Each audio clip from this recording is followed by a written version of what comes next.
On va voir comment ça s'est passé hier d'un point de vue offensif. Tu veux revenir sur les 3 buts et les séquences de jeu, maintenant Ouais. proposées des Parisiens? En fait, il y a une séquence en première mi-temps déjà qui m'a intéressé parce que euh, c'est une séquence où là, c'est Dembélé qui a le ballon, il le reçoit de Gvara. Et en fait, dans cette séquence, il y a eu des moments avant où le PSG aurait ressorti le ballon. Marquinhos est complètement libre. On voit la densité quand même lyonnaise. Et du coup, là, il y a deux appels en profondeur. Il y a Doué et Hakimi. Et en fait, Dembélé va chercher cette passe. Alors, Paris va perdre le ballon, mais pourquoi c'est important? Un, parce que quand tu fais cette passe en profondeur, déjà, tu fais courir, je vais le mettre après, tu fais courir les Lyonnais vers leur but. Et ça, c'est très important. La deuxième chose, c'est que dans ta variété, tu amènes cette passe-là. Donc, au lieu de faire défendre les Lyonnais en avançant vers Marquinhos, tu les obliges à courir vers leur but. Et sur les actions qui arrivent ensuite, bah, eux, ils vont se dire qu'est-ce qu'on fait en fait? Est-ce qu'on avance parce qu'on peut aller les chercher? Ou est-ce qu'on va être pris dans le dos parce qu'il y a des appels en profondeur? Et ça me permet de rebondir sur un truc. J'ai déjà dit par le passé que même avec un bus, il y a moyen de trouver de la profondeur. C'est à toi de la créer. Tu la crées par des courses, par des passes plus rapides. Et là, on voit bien que la profondeur, elle n'est pas immense puisque les Lyonnais sont dans leur surface. Et pourtant, tu as quand même réussi à trouver une passe en profondeur. Donc, ok, tu vas la perdre, mais c'est pas grave. Le déchet, ça fait partie du jeu. Par contre, ce que ça impacte dans la tête des Lyonnais, dans les courses vers leur but, etc., c'est très, très important. Ensuite, donc, pourquoi cette action? Alors, elle finit mal, mais pourquoi elle est importante? Parce que quand les Lyonnais vont récupérer, vu qu'ils courent vers leur but, en fait, euh, ils ne peuvent pas ressortir le ballon. Parce qu'il y a déjà beaucoup de Parisiens dans les 30 mètres, parce qu'eux, ils sont en train de courir vers leur but, donc il n'y a pas de solution profonde. Résultat, le Lyonnais, qu'est-ce qu'il a? Il n'a pas d'autre choix, quand il est là, que de dégager le ballon. C'est même pas à relancer, c'est de dégager le ballon. Et donc, euh, bah, ça permet à Marquinhos de récupérer tranquillement le ballon. Parce que il n'y a pas de Lyonnais en position offensive et que même en dégageant le ballon, tu ne peux pas subir de contre-attaque. Je vais essayer d'aller vite pour pas trop perdre de temps là-dessus. Mais Ouais. là, après, je vais parler des trois buts parce que dans les trois buts, il y a à peu près tout. Il y a déjà, ça c'est Barcola en fait qui vient, qui percute, malheureusement on n'a pas de vidéo, qui donne à Doué. Et là aussi, on voit bien la densité lyonnaise. Et Doué, au lieu de ressortir, alors je crois que c'est Neves, sur Neves pour aller chercher Hakimi dans les pieds, en fait, qu'est-ce qui va se passer? Pourquoi Doué, même s'il a du déchet, et même je trouve pas que ses matchs soient hyper bons, ils sont corrects avec des phases intéressantes et pas. Mais pourquoi il est intéressant? Parce que c'est un joueur qui, malgré tout, aime le jeu, tente des choses. Et là, qu'est-ce qui va se passer? En fait, il va revenir chercher Barcola dans la profondeur au lieu de repartir sur une phase de possession vers Neves et on repart et on revient et on joue dans les pieds. Du coup, appel en profondeur de Barcola. Ballon dans l'espace, donc face au jeu. Et ce qui va se passer, bah, c'est que Barcola, logiquement, puisqu'il prend le dessus en vitesse, Mmh. il va se retrouver seul et il va centrer. Là aussi, deuxième problème pour les Lyonnais, c'est que les Lyonnais sont obligés de courir vers leur but parce qu'ils sont pris. Et pourtant, encore une fois, la profondeur, il n'y a pas 40 mètres de profondeur, il y a 15 mètres à peu près. Mais ça suffit à partir du moment où tu mets du mouvement et où tu mets des ballons dans la profondeur, où il y a de la vitesse, ça joue. Et du coup, exactement, il y a quelqu'un qui dit Barcola n'avait pas l'intention de faire l'appel à la base, et c'est vrai. Mais il est obligé, même si normalement c'est l'appel qui commande la passe. Mais malgré tout, voilà. Et il se retrouve donc à centrer. Le ballon va passer devant tout le monde parce que les Lyonnais, vu qu'ils courent vers leur but, c'est très compliqué de dégager un ballon quand tu cours vers ton but. Ah et puis il Et le s'intéresse qu'au ballon, ballon. Il regarde voilà, pas, le départ et il voit pas la course des joueurs et que Hakimi va arriver derrière. voilà, exactement. Hakimi se retrouve complètement seul derrière parce que justement, tout le monde a été pris par les deux joueurs qui sont à l'intérieur et qui fixent, et la course des Lyonnais vers leur but. Et donc, bah, tu te retrouves avec Hakimi complètement seul au deuxième poteau. Le deuxième but, euh, ça Bon, les gens part. en tout cas apprécient, hein, Yacine, hein, d'avoir une petite, séquence de minute coach, en direct dans le podcast. Les gens apprécient particulièrement donc voilà, Non, non, c'est les gens, ils aiment ce genre de contenu donc vas-y déroule on est sur le deuxième but maintenant pour le là, PSG. le deuxième but. là, ce qui est intéressant, c'est que Vitinha, il va donner le ballon à Hakimi, mais il ne va pas rester à sa place en soutien d'Hakimi. Il va avancer pour faire un appel dans la profondeur. Encore une fois, c'est un appel à vide parce que là où il fait l'appel, il y a très peu de chances qu'il soit servi. Par contre, son appel, il va servir à quoi? En fait, il va servir à fixer un des deux défenseurs lyonnais, ce qui fait qu'au lieu d'avoir Gvara qui va se retrouver en 2 contre 1, en fait, avec la position de Vitinha, bah, tu as Vitinha contre un défenseur lyonnais, Gvara contre un défenseur lyonnais. Donc, tu as 2 contre 2. Et au lieu d'être en infériorité numérique, tu te retrouves à égalité numérique. Et la deuxième chose qui va être intéressante là-dessus, c'est que Kvara, quand il va venir demander, certes dans les pieds, mais il va venir demander, ça veut dire qu'il n'est pas à l'arrêt, donne-moi le ballon dans les pieds, je reste en place. Je fais une petite course de 4-5 mètres pour demander le ballon. Ça, c'est la première chose, ce qui fait qu'il attire le défenseur. Et donc, on voit là le carré dans le dos, il est en train de libérer un espace. Et la deuxième chose qu'il va faire d'intéressant, c'est qu'au lieu de remiser ou de garder le ballon en essayant, tu sais, toujours d'éliminer, etc., bah, tout simplement, il va dévier en une touche sur un joueur qui est face au jeu, qui est Dembélé. Résultat, alors malheureusement, c'est pas une vidéo, donc je peux pas mettre, mais au moment de la prise de balle, bah, Dembélé, il voit l'espace, il y va.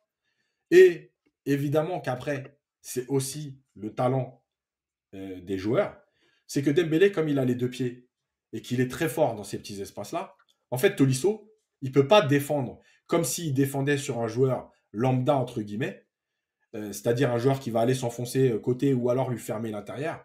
En fait, il est pris entre deux, c'est-à-dire qu'il ne sait pas si Dembélé va aller sur son pied droit ou si Dembélé va rentrer intérieur. Moi, j'aurais fermé intérieur parce que c'est, quoi qu'il arrive, le plus dangereux, mais ça va Oui, très oui. vite. Ça va très vite. Et donc, bah, qu'est-ce qui se passe? Bah, Tolisso, il ne peut pas sortir sur Dembélé. Donc, il peut ni fermer côté, ni fermer intérieur. Il va rester entre deux. Ben voilà, tu laisses 5 Et c'est mètres à pour un ça, joueur comme Dembélé c'est très avec la difficile de confiance. défendre de toute façon sur des joueurs ambidextres, comme Ekvara. Ekvara, d'ailleurs, il utilise aussi son pied gauche, pied droit, donc c'est très difficile de défendre parce que tu sais Exactement. jamais s'il va aller sur accélérer pour centrer avec son pied gauche, il revient dans l'axe sur son pied droit. Et là, Dembélé, c'est le parfait exemple sur le fait que tu peux pas défendre Voilà. Et facilement donc, sur à lui. partir du moment où bah, tu laisses 3 mètres à Dembélé avec la confiance qu'il a aujourd'hui, et en plus, je vais rappeler hein, qu'on avait souvent dit il frappait fort, etc. Là, on voit bien qu'il n'est plus Mm. du tout dans cette configuration. Il place ses ballons là où le gardien n'est pas. Et donc, bah ouais, il va marquer au deuxième poteau. Et il Et y a son pressing aussi. hein. Dembélé, il est incroyable quand même. Le Non, non, pressing de mais Dembélé, clairement. il est dingue. Il faisait jamais ça avant. Clairement. Et le dernier, je termine là-dessus, c'est l'action du troisième but. Pourquoi? Parce que Paris vient de prendre un 2-1 et au lieu de se dire bah, on va tenir, parce que c'était quand même la 86e au moment du 2-1, bah en fait, c'est que euh, là, c'est Lucas Hernandez qui va donner, alors c'est pas très bien filmé, mais c'est Lucas Hernandez qui donne à Mendes, qui a fini le match ailier gauche. Là, Mendes, au lieu de contrôler, de temporiser, il va éliminer. Alors, il a un compte favorable, pas de problème, mais ça fait partie du jeu. Et après ce compte favorable, il va percuter, encore une fois, faire courir les Lyonnais vers leur but. Et vu qu'ils courent vers leur but, il y a un très bon déplacement de Ramos euh, dans l'intervalle, là, dans l'interligne. Du coup, Mendes va le trouver. Et en dehors du fait que la passe de Ramos est exceptionnelle techniquement, il y a quelque chose Ah, de c'est très fou. intéressant, encore une fois, C'est sur la fou. passe Ouais. de Ramos. C'est que Ramos, à ce moment-là, il est dos au jeu. Et dans certains matchs, encore une fois, on est obligé de revenir à ce qui s'est passé avant. La position qu'il a, peut-être qu'il aurait rejoué sur Neves qui est face à lui. Et ce qui est, pour moi, pas anti-football, hein, c'est logique. Hein, tu donnes à un joueur qui est face au jeu. Sauf que s'il donne le ballon à Neves, ça fait une passe vers l'arrière malgré tout pour aller chercher Hakimi. Et ce que fait Ramos dans son geste, qui est exceptionnel, le geste est exceptionnel, mais l'idée de jeu, pourquoi elle est encore mieux, c'est que en faisant cette passe vers l'avant, en fait, il élimine le Lyonnais, mais surtout, il va garder le temps d'avance que le PSG a créé dans la course de Mendes.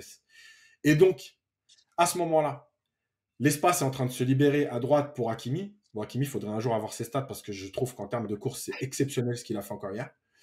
Et En termes de Il y a buts, une c'est 4 deuxième. buts, hein. Il a marqué ses troisième et quatrième buts hier, Achraf Hakimi. Mais évidemment, il a beaucoup plus d'importance dans le jeu, au-delà de ses statistiques. C'est vrai. Et tu vois, il y a quelqu'un qui dit, je pense que s'il réussit pas, il se fait pourrir. Et ben, tu vois, moi, c'est là où j'ai une vision différente du foot, c'est que moi, je l'aurais pas pourri. Parce que pour moi, c'est justement ces gestes-là et cette créativité-là qui permet d'être surprenant, plutôt que d'être tout le temps lisible. Bref. Ce qui va se passer après dans l'action, c'est quelque chose de très intéressant. Donc, il garde le temps d'avance. Et il y a un deuxième truc, et attention parce que je vais dire du bien de Lee, donc faites gaffe, va falloir screener. Enregistrez, En enregistrez, fait, enregistrez, là. Faites comme les présidents de la LFP, enregistrez la séquence, là. en fait, John, John. pourquoi il y a le geste, là, ce qui va se passer avec Lee, c'est aussi déterminant. C'est qu'au moment de cette passe, si Lee joue en une touche sur Hakimi, on voit la position d'Hakimi, il est trop loin. Résultat, le défenseur lyonnais, qui est devant Lee, il peut continuer sa course jusqu'à Hakimi et peut-être aller tacler pour essayer de contrer.